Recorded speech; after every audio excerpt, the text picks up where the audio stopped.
7 días y ellos migran al vaso donde se va a producir la destrucción de los glóbulos rojos viejos, ¿ya? Donde ahí queda libre la hemoglobina y es ahí donde se degrada la hemoglobina. El pigmento E nuevamente se divide en porfirinas y queda libre el hierro, el cual se va a almacenar en el vaso en forma de ferritina. Y las porfirinas se dan lugar a las bilirrubinas, las cuales llegan al hígado para luego pasar a la vía biliar para llegar al intestino, y las cuales son identificadas por las heces fecales. Es por eso el color de las heces fecales es un color amarillento por la bilis. Igualmente, una parte se excreta por el riñón.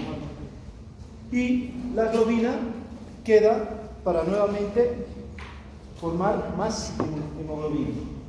Entonces, ya sabemos cómo se produce la destrucción de los glóbulos rojos. Ahora, por ejemplo, tengo este caso clínico.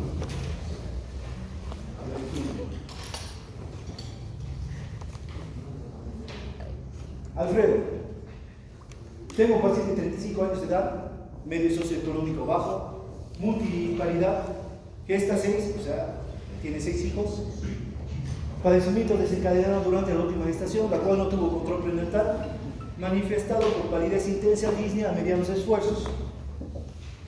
En el postparto inmediato, ameritó transfusión. A la exploración física en el puerperio inmediato se encuentran mucosas intensamente pálidas, atrofias linguales, soplos histórico funcional plurifocal, no existen adenomerarias ni hepatoesplenomerarias. ¿Qué quiere decir esto? Que el hígado no está grande, tampoco el vaso. Entonces, si vemos ahí sus laboratorios, tiene una hemoglobina de 6.5 gramos de cilindro. El volumen corpuscular medio es de 125. Una hemoglobina corpuscular media de 30. ¿Ya? Existe presencia de reticulocitos, lo que nosotros hemos visto, ¿no? El ácido fólico está en 0.9, la vitamina B12 en 200 y la ferritina en 21. Alfredo, ¿qué diagnóstico le daría a esta paciente? Bien los laboratorios.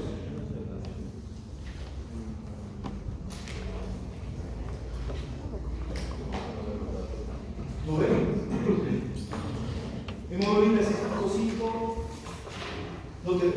si la hemoglobina es 6.5, ¿cuánto va a estar el hematocrito? No tengo hematocrito ahí. Vamos,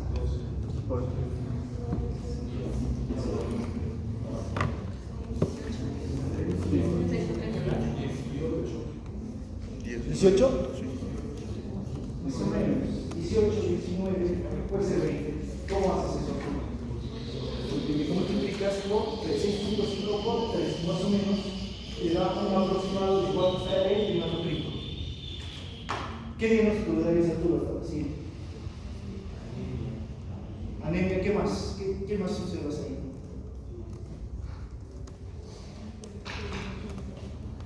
El volumen corpuscular medio, ¿cómo está?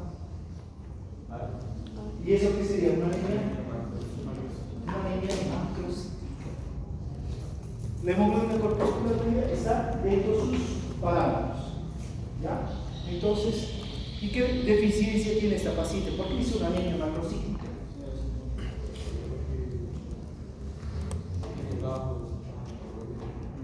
Ya, pero ¿qué te dicen los antecedentes? Medio socioeconómico bajo, aparte es multigesta, o sea, es una paciente seguramente que no se alimenta correctamente, ¿ya? No tiene el aporte proteico calórico adecuado, aparte no hizo control prenatal. Todas las mujeres embarazadas que hacen control prenatal, el seguro les ofrece ácido fólico de manera gratuita. Y si vos observas aquí, el ácido fólico está bajo. Entonces, esa sería una de las causas por la cual ella ha hecho anemia macrocíclica. ¿Ya? Entonces, es un glóbulo rojo grande que tiene una membrana celular muy delgada, ¿ya? La cual fácilmente se produce la lisis del glóbulo rojo. ¿Qué más? Igualmente, el valor de la vitamina B12 está normal. Igualmente, las pacientes con deficiencia de ácido fólico pueden hacer anemia macrocíclica. Entonces, ¿a qué me voy? Si ustedes comparan los límites que yo les di la anterior clase, a veces estos límites pueden variar. ¿Por qué? Varían según el laboratorio interactivos. Van a variar con 3-5 puntos. ¿Ustedes qué tienen que hacer? Tomar en cuenta los laboratorios que le hicieron a la paciente y basarse en los límites de referencias que les da. ¿Ya? Entonces, en las clases, a veces esos límites, esos valores normales pueden variar entre 3 a 5 puntos. No se haga ningún problema. Ahora, me da otro diagnóstico que Frotis presenta anisocitosis. Juan Jesús, ¿qué quiere decir eso? Anisocitosis.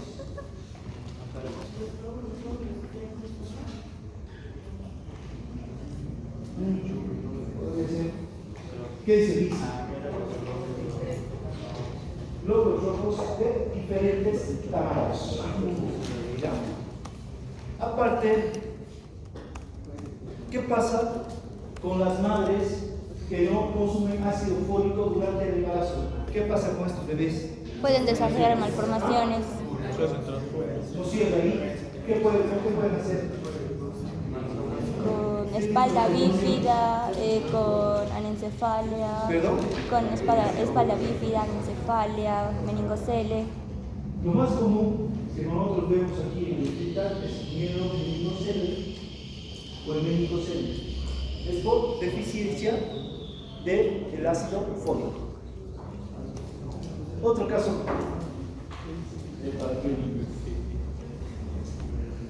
Diego, tengo una paciente femenina de 35 años de edad con antecedente de CA folicular de tiroides, o sea, un cáncer de tiroides, con tiroidectomía, o sea, operada, y yodo radioactivo, gesta cero, o sea, que nunca se ha embarazado, sangrado menstrual abundantes por miomatosis uterina, ha recibido transfusión previa. Presenta síndrome anémico caracterizado por palidez, mucosas, atrofia de las papilas linguales, uñas quebradizas, astenia y adinamas. Entonces, tiene una hemoglobina de 8.4 gramos de decilitro, un volumen corpuscular medio de 59 y una hemoglobina corpuscular media de 17.8. ¿Qué otros datos te doy? El hierro está en 15 microgramos de decilitro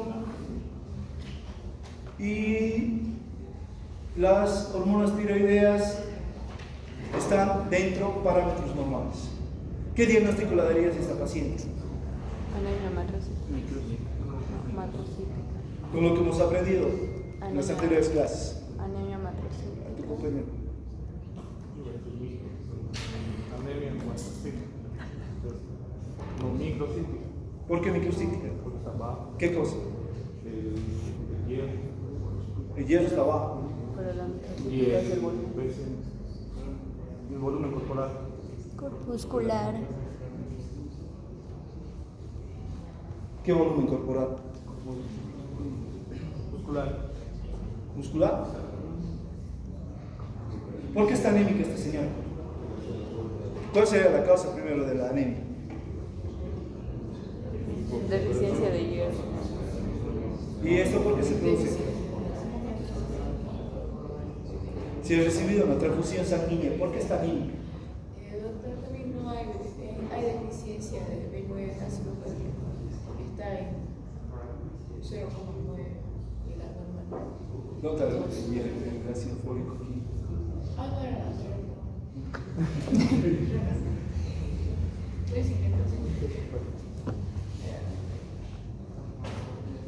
¿Qué dice Camila? ¿Por qué está limpia esa señora? ¿Cuál sería la causa de la vida? Sangrados menstruales.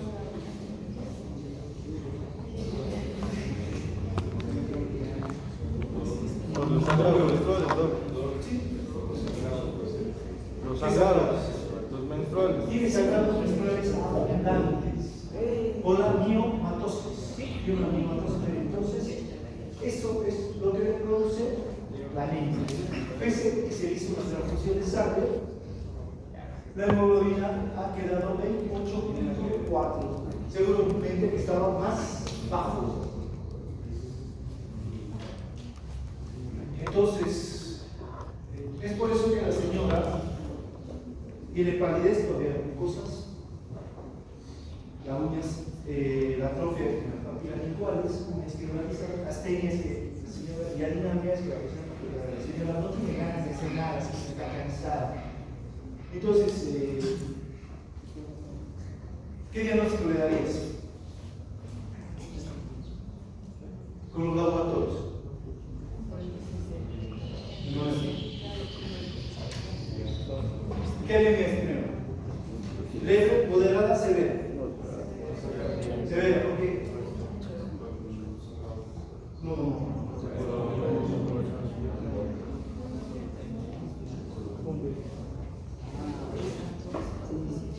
¿Qué dice aquí? Es una anemia leve, moderada, severa.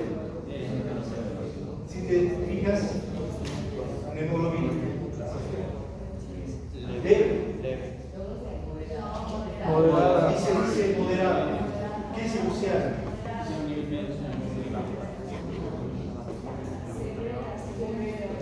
Severa de menor a 8. Es severa. No. Es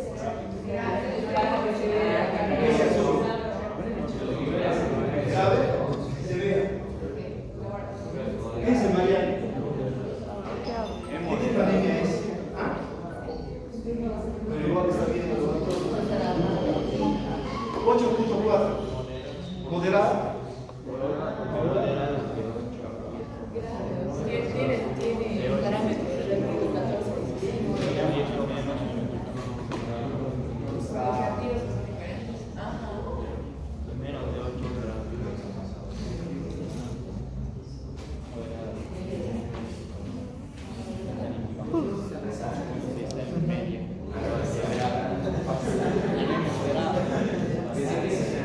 Sería una anemia Moderada.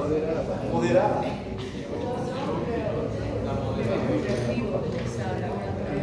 Por ejemplo, ahorita el parámetro está menor. Dice que es 14, 13.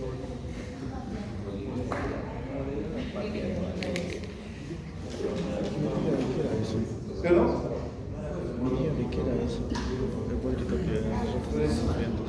Esta señora estaba con una anemia severa, porque seguramente estaba con una anemia con una hemoglobina de 7 y una transfusión más o menos de sube 1.5 la hemoglobina, llegando a 8.4. Entonces, aquí ya estaría con una anemia moderada. Una anemia grave, severa, es menor a 8. ¿Por qué? Porque es urgente, necesita transfusión. El tratamiento es transfusión cuando la hemoglobina está menor a 8. ¿Ya? ¿Qué más? Esta paciente. 1.5 aproximadamente. Entonces, si haces 2 transfusiones, ¿cuántos puntos va a subir? 3 puntos, más o menos. Bueno, eso es lo que nosotros consideramos, sobre todo los que hacemos trauma agudo en pacientes que están sangrando considerablemente. Entonces, Adriano, ¿qué tipo sería una anemia moderada? ¿Qué más?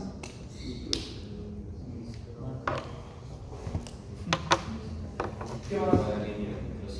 Microcítica.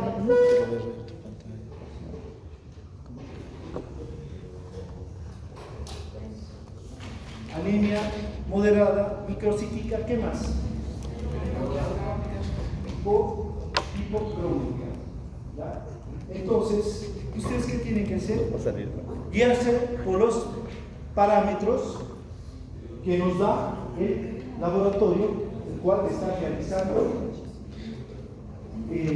la toma, el cual se está basando ese hospital, esa clínica, ¿no? A veces, como les dije, puede variar según el laboratorio, según los activos. ¿Ya? Lo que es una anemia microcítica, hipocrómica. Sí. Además. Anemia moderada, microcítica, hipocrómica. ¿Ya?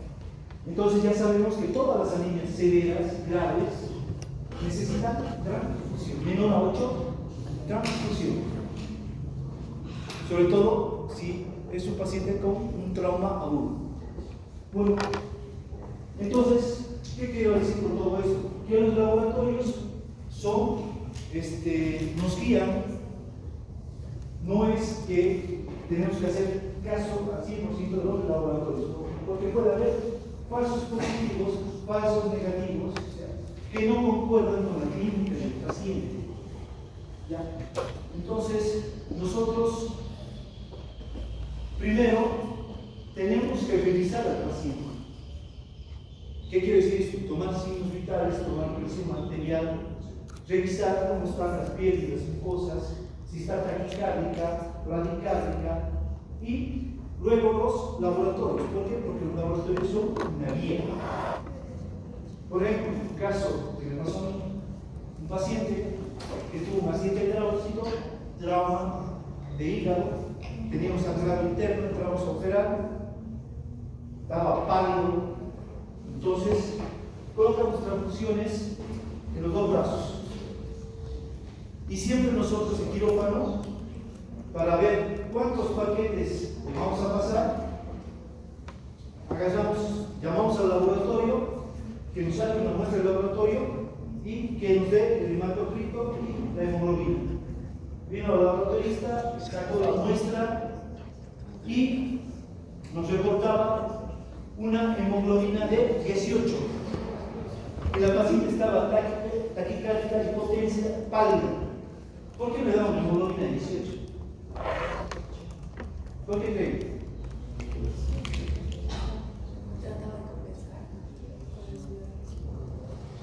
Deshidratada no estaba porque había perdido, el abdomen estaba lleno de sangre, de hemoperitoneo.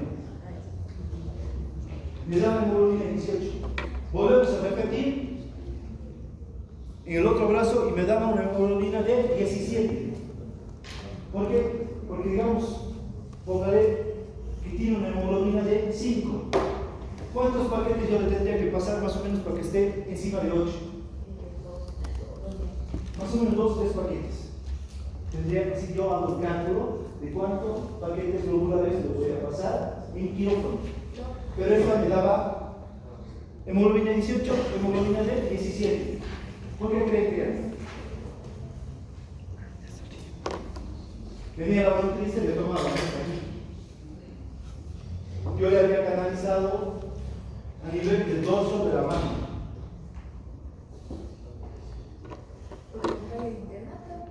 ¿Perdón? ¿La qué? Claro, hígado sangrado, todo el abdomen está lleno de sangre. Tenía una taquicardia más o menos 140, 150, presión 80, 40. Bueno, con las transfusiones comenzó a subir, pero el laboratorio me daba todo lo contrario. Según el laboratorio, la paciente no estaba sufriendo anemia. ¿Por qué cree que era? ¿Por qué? ¿Ya? ¿Qué pasaba con la transfusión?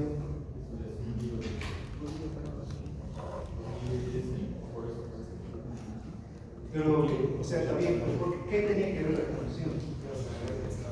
¿Ah? No, tiene que pasar al mismo grupo. El grupo de transfusiones se trata de hacer la reacción. Antígeno, anticuerpo, y el paciente puede fallecer en el equipo de paciente globular. Pues si sube la hemoglobina, va a subir la hemoglobina. ¿Qué tiene que ver la transfusión?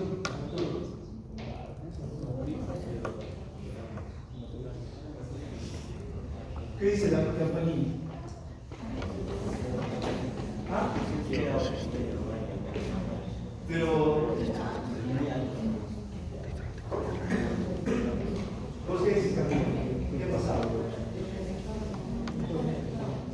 alfa.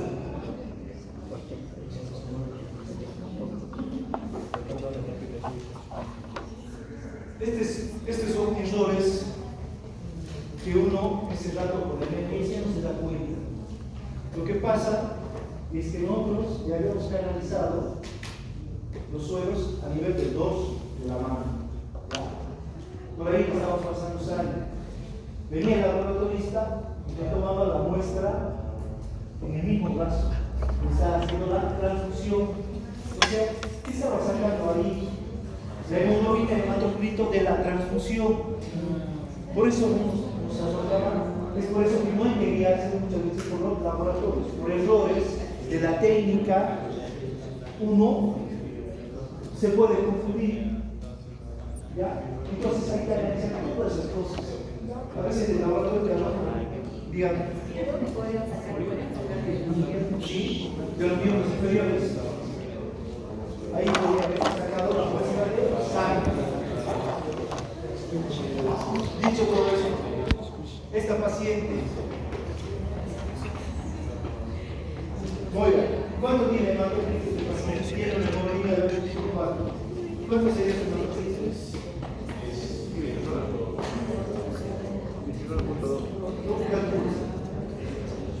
Para más o menos aproximar. Tiene 8.4 de hemoglobina.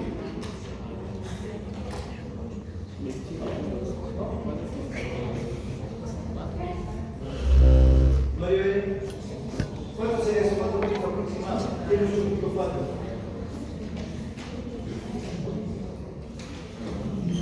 ¿No? Más o menos 25.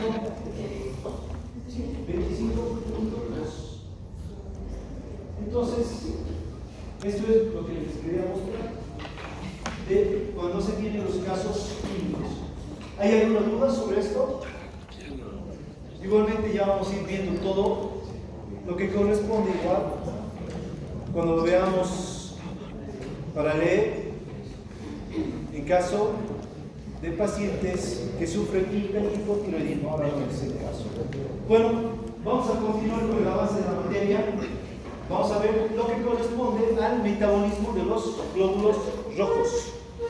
Entonces, como sabemos, el metabolismo de los glóbulos rojos le sirve para la producción de energía. ¿Ya? Entonces, esta energía, ¿para qué la vamos a utilizar?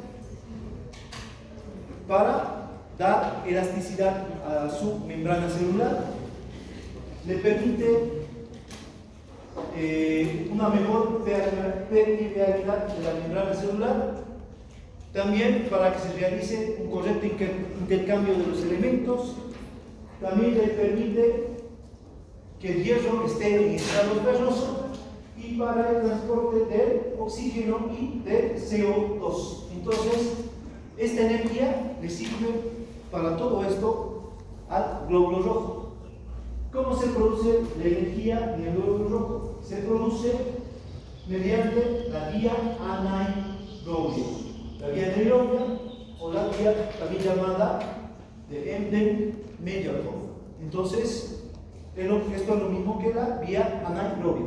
Entonces, ¿qué pasa aquí? Tenemos la glucosa, la cual va a ingresar dentro del glóbulo rojo. Y dentro del glóbulo rojo se va a unir al fósforo mediante la exoquinasa. A esto se llama la fosforilización de la glucosa. Entonces, unido a un enlace fosfato, se va a formar la glucosa 6-fosfato. Luego se forma la glucosa 1-fosfato. Y finalmente se forma la fructosa 1-fosfato, la cual va a dar lugar al ácido pirúvico, para dar lugar al ácido láctico. Entonces, este es el proceso bioquímico que se produce dentro del glóbulo rojo cuando ingresa la glucosa. Y en todo este proceso,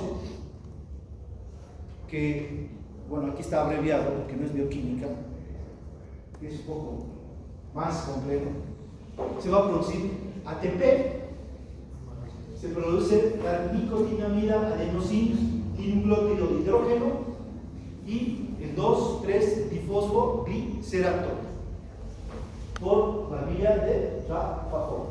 Entonces, en todo este proceso se ha producido energía.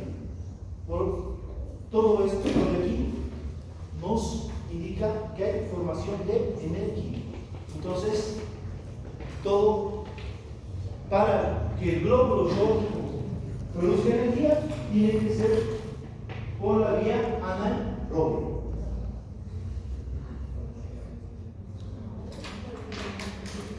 ¿Cuáles son las funciones del vaso? Es un sistema macrófago monocito, o lo que conocíamos antes como sistema retículo endotelial. Adriano, ¿cuál sería? ¿Qué se refiere con sistema macrófago monocito? El monocito cuando llega Ya. ¿Y esto qué tiene que ver con el vaso? el vaso,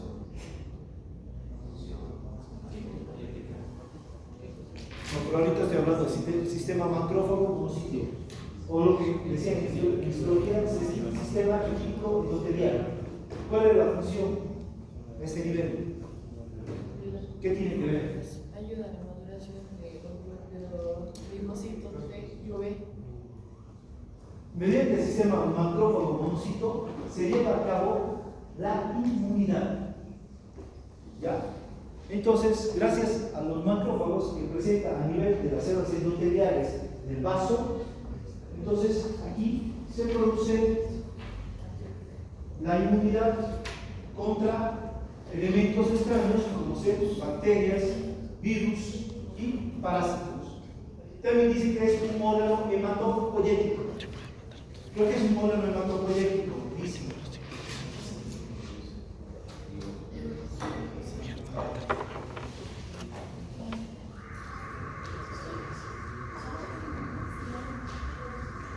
Mis programas, ¿cuál es un órgano hematopoyético? El vaso.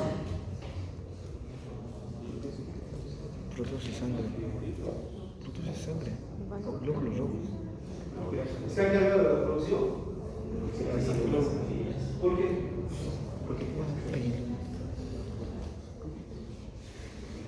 Ahorita, Sofía, Hematopoiesis. tu vaso está produciendo glóbulos rojos. ¿Segura? Producción de ¿Qué sangre. dices? ¿Ya Glóbulos rojos. vaso? En una mínima cantidad de oxígeno.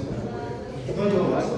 No, la filtra. O sea, yo recuerdo que uno produce, pero sí filtra, busca eliminar posibles células cancerígenas y células que ya no están funcionando adecuadamente. O sea, los glóbulos rojos van a morir. Pero también si dice hematopoiesis, es eso.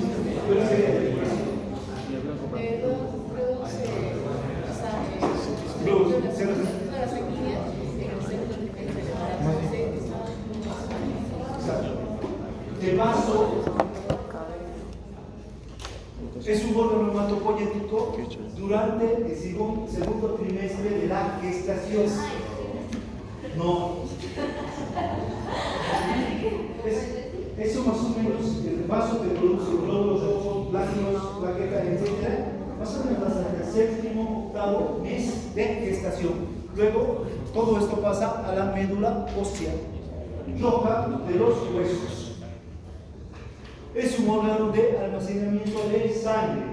El vaso más o menos almacena 450 ml de sangre. Y en caso de un sangrado, se produce la contracción del vaso para aportar sangre a los demás órganos. Como ser aquello a lo que se debe aportar adelante. Si hay un sangrado, una hemorragia, riñones, también, ¿qué más? Cerebro y corazón. 450 ml aproximadamente. Entonces se produce la contracción del vaso para que este lleve la sangre al cerebro, corazón y riñones. Depuración de la sangre. Depura glóbulos rojos viejos. ¿Qué más? Drepanocitos. Igualmente, ahí atrapa a los parásitos de la malaria.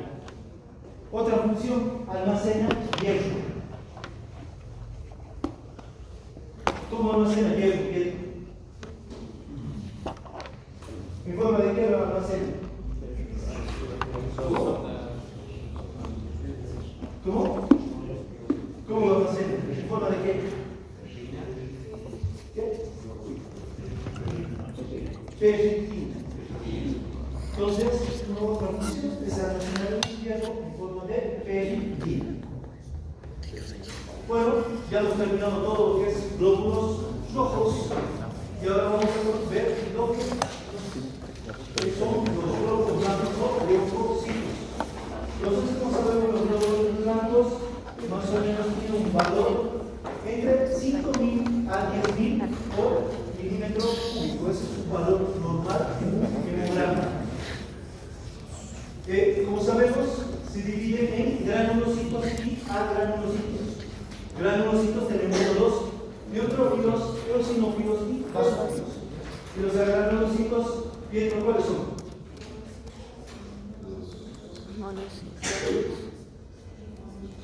¿Cuáles son los agranulocitos?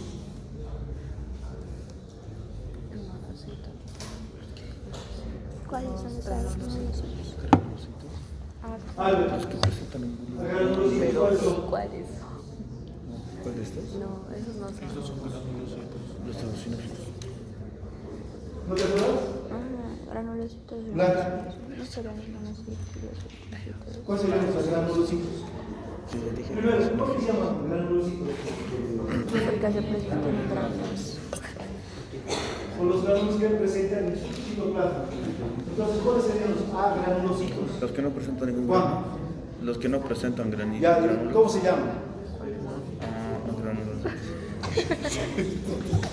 ¿Cuáles son? ¿Cuáles? Linfocitos, uno. Otro.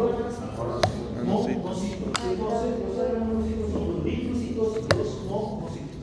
Entonces, si vamos a clasificar aquí con la caracterización de su color, los neutrófilos se tiñen con colorantes neutros.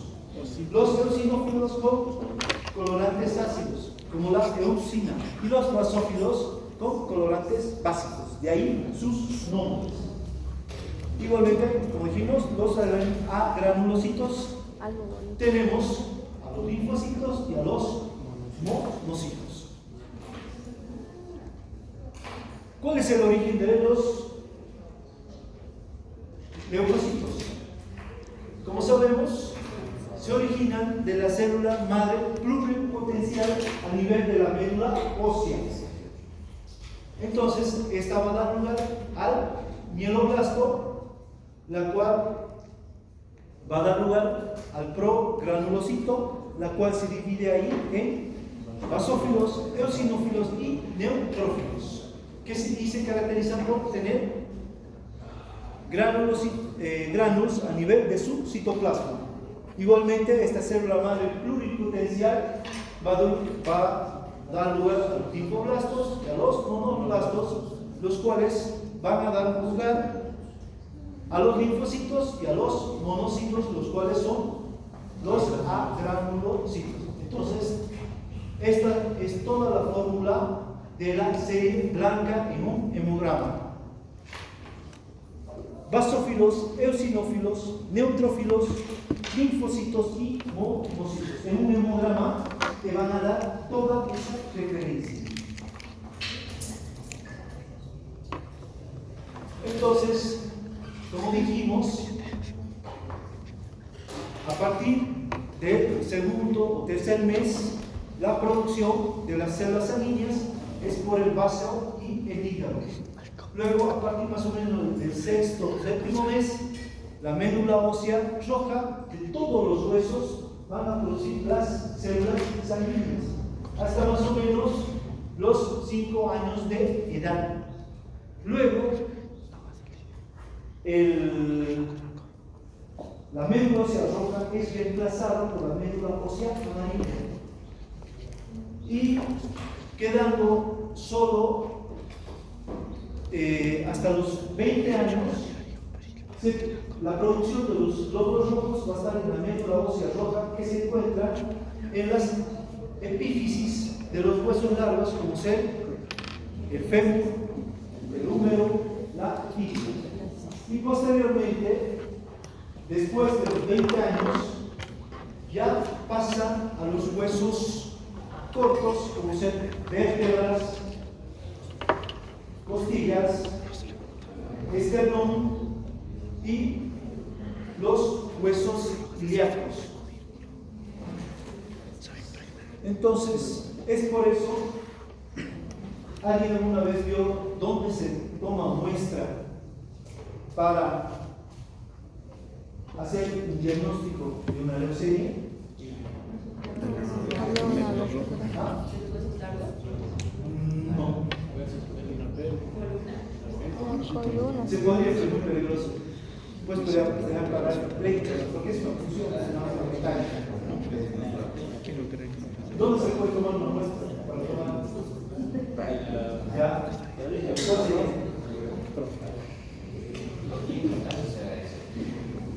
Por ejemplo,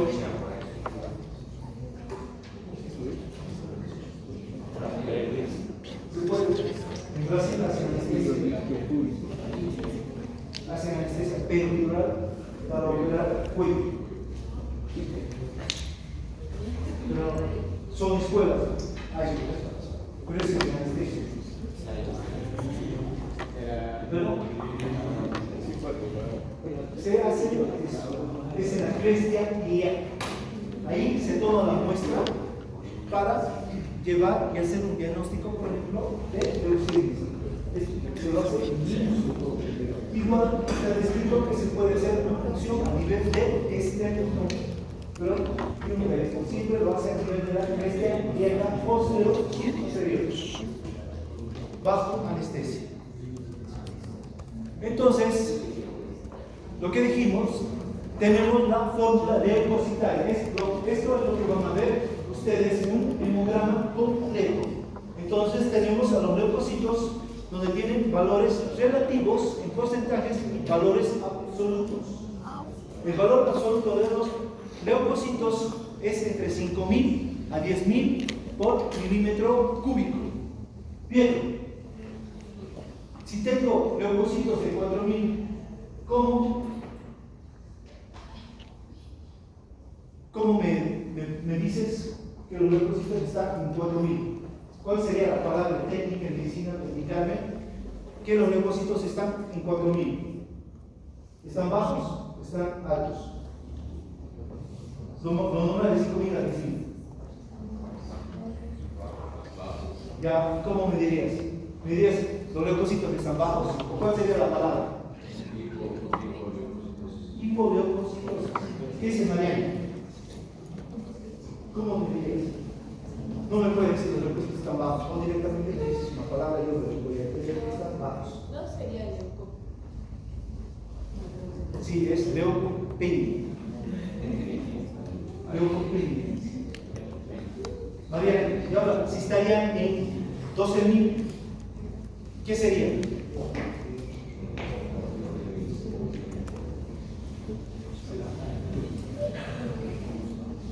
¿No?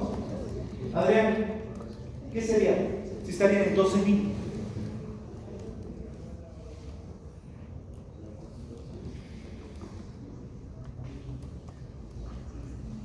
Álvaro, los leucocitos están en 12.000.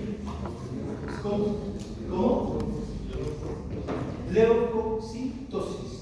Entonces ustedes ya saben, si están por debajo de 5.000, estamos con una leucopenia. Por encima de 10.000, leucocitosis. Los neutrófilos, valores relativos en porcentaje, este es en porcentaje, entre 54 a 62. O hay laboratorios que te ponen entre 55 y 65%. No hay ningún problema.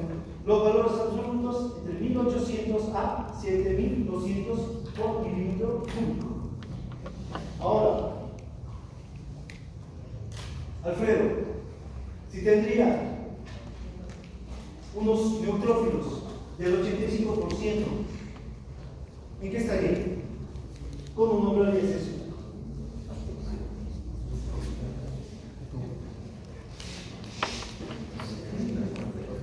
Está en un porcentaje del 85%. ¿Qué sería eso?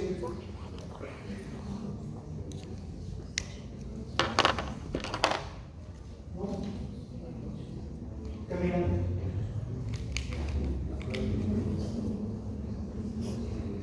¿Qué sería? 85%.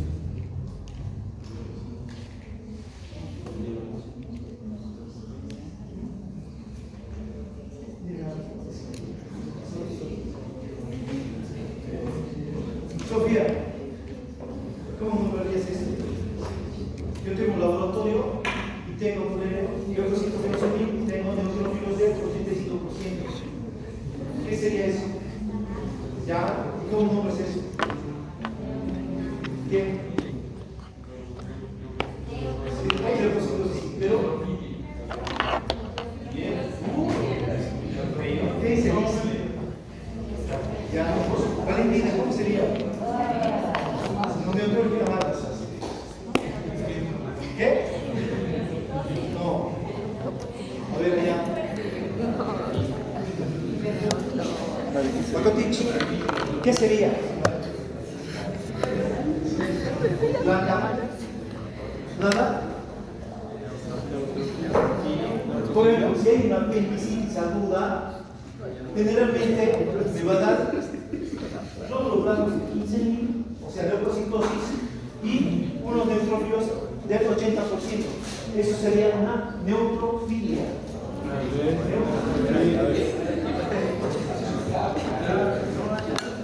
Entonces, yo podría una neutrofilia si en los valores porcentuales están arriba de 62 o 65, dependiendo de lo que haya el laboratorio, o está encima de 7.200 por milímetro cúbico.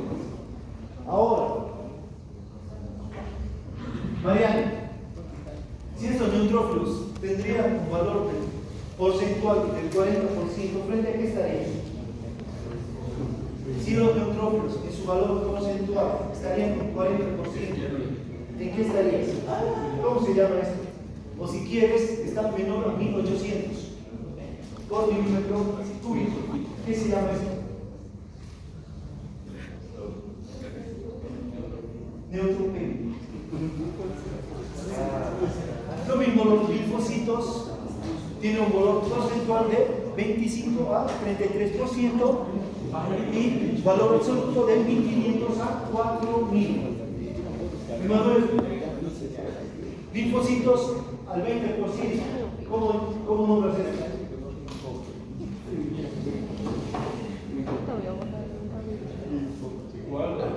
Linfocitos al 20%.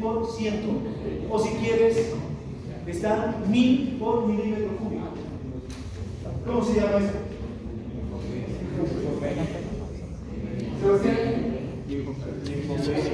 Linfopenia.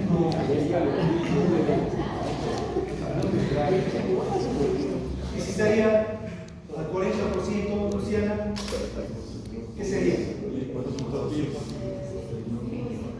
¿Cómo? Linfocitos.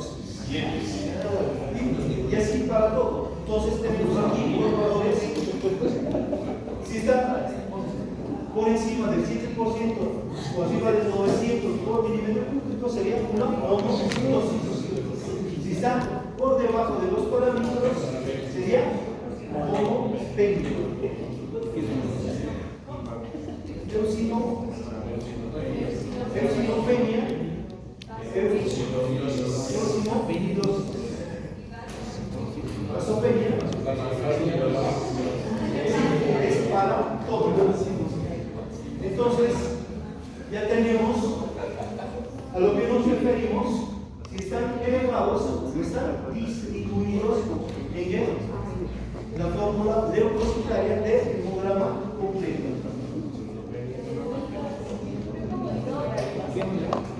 Vasopenia.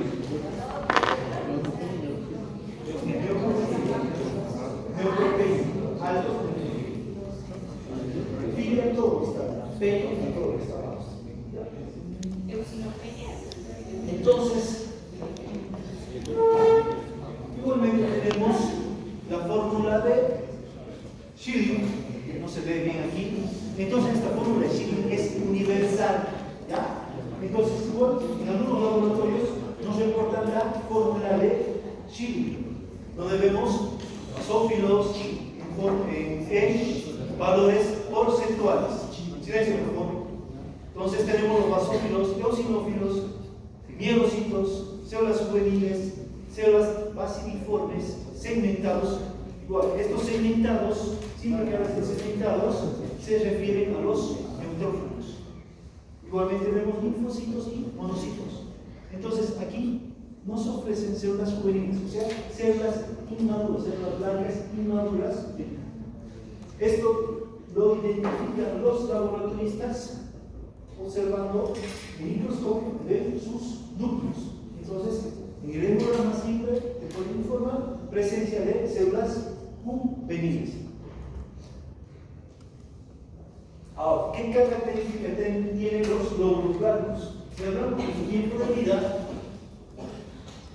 los neutrófilos, una vez que son producidos a nivel de la médula ósea, están en circulación durante 4 a 8 horas en los vasos sanguíneos. Luego pasan a los tejidos y ahí va a estar por 4 o 5 días más. Los monocitos en la circulación, luego de que salen de la médula ósea, se mantienen durante 10-20 horas. Luego pasan a los tejidos y ahí, dependiendo si hay un proceso inflamatorio infeccioso, ellos pueden vivir de semanas a meses en los tejidos. Algunos libros dicen años. Y los linfocitos, igualmente, ellos, como sabemos, están en la circulación sanguínea, pasan a los tejidos, de ahí pasan a la linfa, de ahí llegan a los ganglios linfáticos, vuelven a la linfa y vuelven a la circulación sanguínea. Entonces, los linfocitos, tantos, ¿qué tipo de linfocitos hay? ¿Fuera?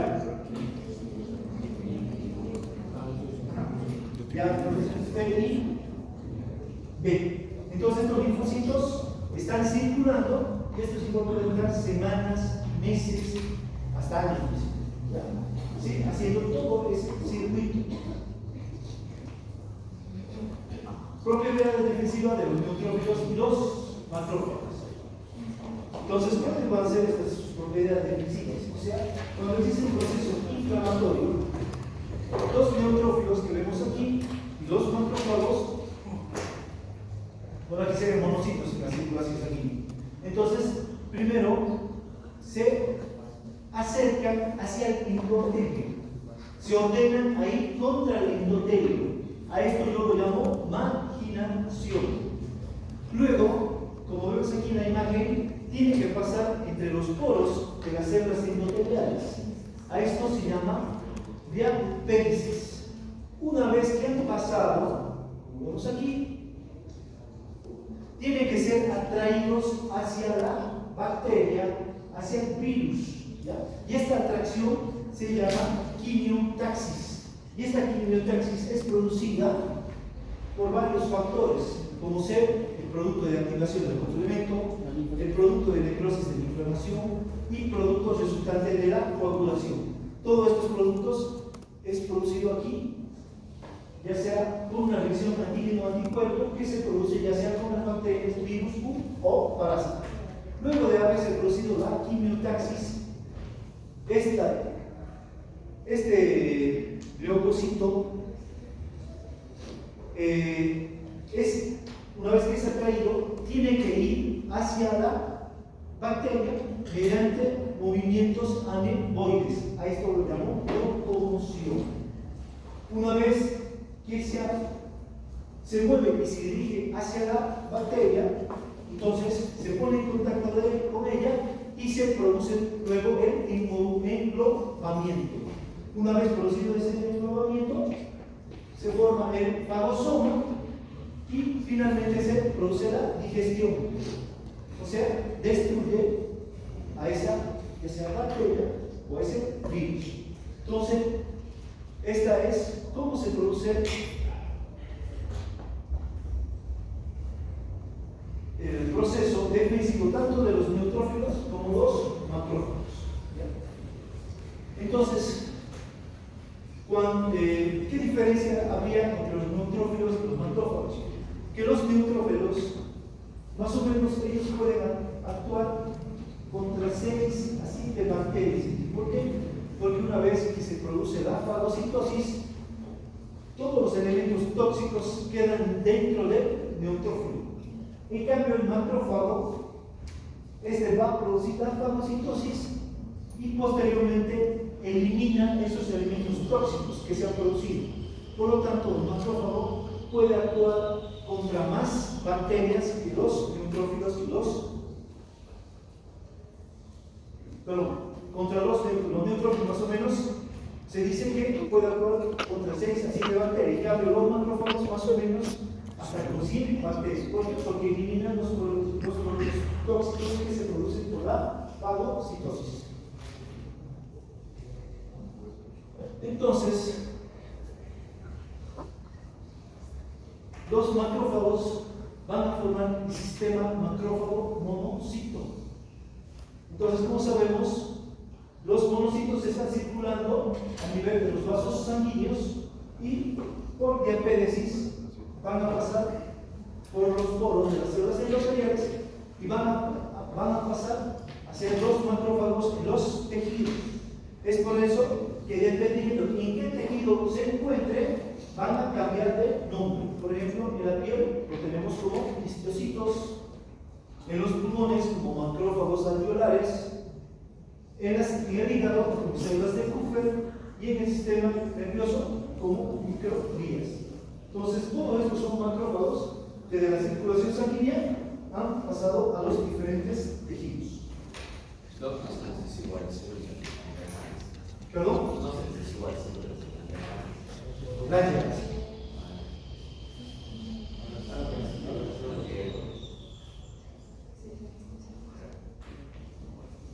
Células glandulas. A las de la piel, Sí.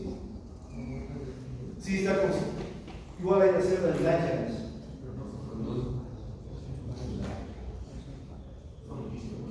¿Visquiositos?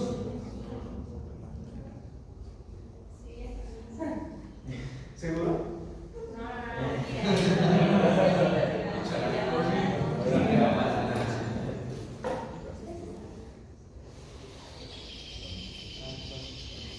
Las células glandulas también tienen función inmunitaria.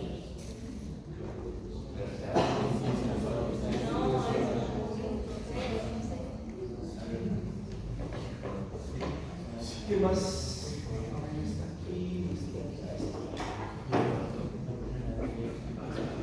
Ahora, entonces, los neutrófilos sobre todo actúan durante la inflamación.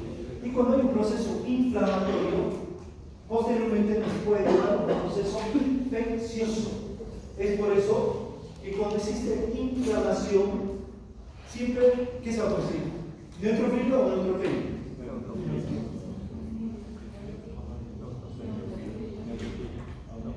¿Qué dice? Bien. Neutrofilo. ¿Usted? Neutrofilo. Matías, ¿qué dice? Neutrofilo. Entonces, se ha producido una neutrofilia. Entonces, cuando existe un proceso inflamatorio, lo primero que va a pasar es una vasodilatación. ¿Por qué? Porque tiene que haber mayor llegada de sangre a el lugar donde se está produciendo la inflamación. Y se va a producir una permeabilidad o un aumento de la permeabilidad capilar. ¿Para qué? Para que pasen los neutrófilos, los monocitos, igualmente el fibrinógeno. Entonces, se ha producido una migración de las células sanguíneas. Posteriormente se va a producir una coagulación de líquido tisular. Esto se produce por el fibrinógeno ya pasado. Y finalmente se produce una tumefacción. O sea, hay un aumento de tamaño en este sitio donde se está produciendo la inflamación. Entonces, todo esto se traduce cuando ustedes vean un proceso inflamatorio, o sea, una lesión ya sea traumática, una lesión química o una agresión por bacterias. ¿Qué vamos a observar? Un proceso inflamatorio al principio que se caracteriza por rubor, calor. ¿Qué es el rubor? Un cambio de color, se pone más rojo. Calor. ¿Por qué? Porque hay una vasodilatación y hay mayor llegada de sangre. Es por eso que se produce rubor y calor. Dolor. ¿Por qué se produce dolor?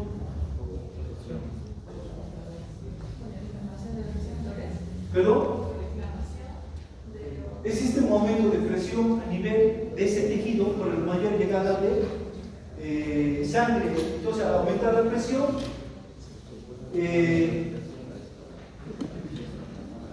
existe compresión de los nervios a este nivel.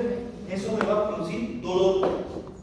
Y por último, la tumoración o tumefacción. Todo esto, calor, rubor, calor, dolor, tumoración, se conoce como la tetrada de Celso. Entonces, siempre que haya un proceso inflamatorio, ¿cómo lo puede diagnosticar usted? Viendo, se pone, cambia de color, está más rojo. Hay calor, lo toca, está caliente. Al tocar, puede producir dolor a la persona. Y hay un aumento de tamaño a nivel de ese tejido. Cualquier proceso inflamatorio tiene todo esto: rubor, calor, dolor y tumoración. Igualmente, en la inflamación se producen los responsables de la vasodilatación. Son la histamina, la serotonina, la bradicina, las prostaglandinas, las linfocinas y los productos resultantes de la coagulación. ¿Cómo se producen todas estas sustancias? Se producen con la reacción antígeno-anticuerpo que se produce. Entonces van a lanzar todas estas sustancias. Luego se va a producir una tabicación, o sea, existe la formación de tabiques donde se encuentran los neutrófilos y los macrófagos, los cuales están limitando solo esa zona para que el proceso infeccioso no llegue a los demás tejidos. Y por último, esa infección que se está produciendo ahí se traduce con la muerte de los leucocitos, entonces de los neutrófilos en sí, y ahí se va a formar un absceso, que es la formación de pus. ¿Y cuál sería el tratamiento? Drenar. Siempre hay que drenar un absceso. Si alguien drena un absceso y coloca una sonda ahí, acanalada, tiene que llegar a romper todos estos tabiques, porque todos los tabiques están llenos de pus. No sé si han visto alguna vez. ¿Usted ha hecho? Sí, porque tiene que romper todo. Se forman las campanas de arreglo. Esto es la aplicación. Entonces, si usted no rompe estos tabiques cuando está drenando este absceso, sigue el acúmulo de pus en estos tabiques. Entonces, el tratamiento en un absceso es esperar que este llegue a madurar y posteriormente drenar, para que si de esta manera se drene toda la pus que está dentro. Entonces, dígame, la formación de tabiques. Entonces, aquí, ¿cómo se llama? Se forman los tabiques. Entonces, ahí están los neutrófilos y los macrófagos, y se circunscriben solo para que la lesión no avance para otros tejidos. Esa es la formación de tabiques. Entonces tenemos igualmente la respuesta de los macrófagos y neutrófilos en la inflamación. Entonces, Entonces, la primera línea de defensa está dada por los macrófagos. Entonces, como sabemos, tenemos aquí a los histocitos, macrofagoidales, células de Kupffer y a las microglías. La segunda línea de defensa está dada por los neutrófilos, los cuales, como ya sabemos, se produce todo esto, este proceso: maquinación, diaféresis, quimiotaxis, locomoción, contacto, enrolamiento y digestión. La tercera línea de defensa está dada por los monocitos.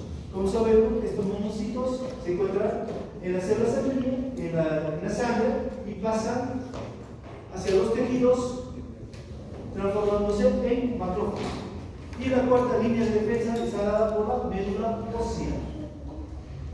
Esta médula ósea queda encargada de producir células sanguíneas, sobre todo cuando hay un proceso inflamatorio, infeccioso.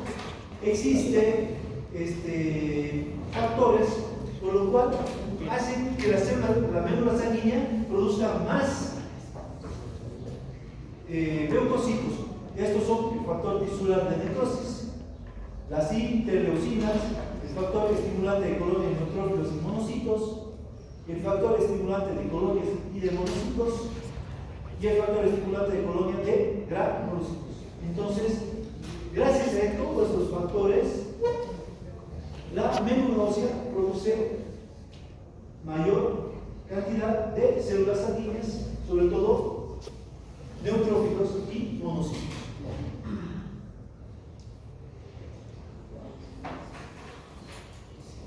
Ya acabamos con esto. Los eosinófilos igual son células que pertenecen a la forma leucocitaria.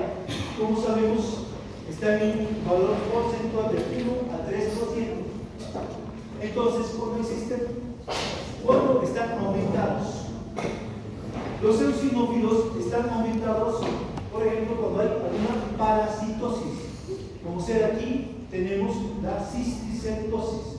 Entonces, si hay una persona que presenta una cisticercosis cerebral, usted le pide un hemograma, entonces va a haber eosinofilia.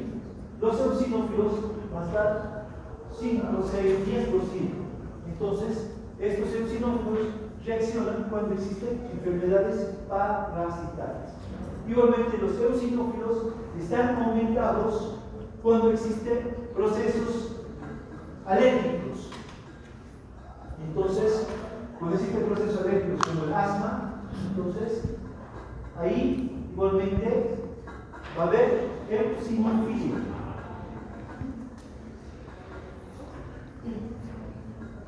Basófilos. Igualmente, los basófilos tienen un valor normal del 1%. Mayor a estos, estamos hablando de una basofilia. Y estos,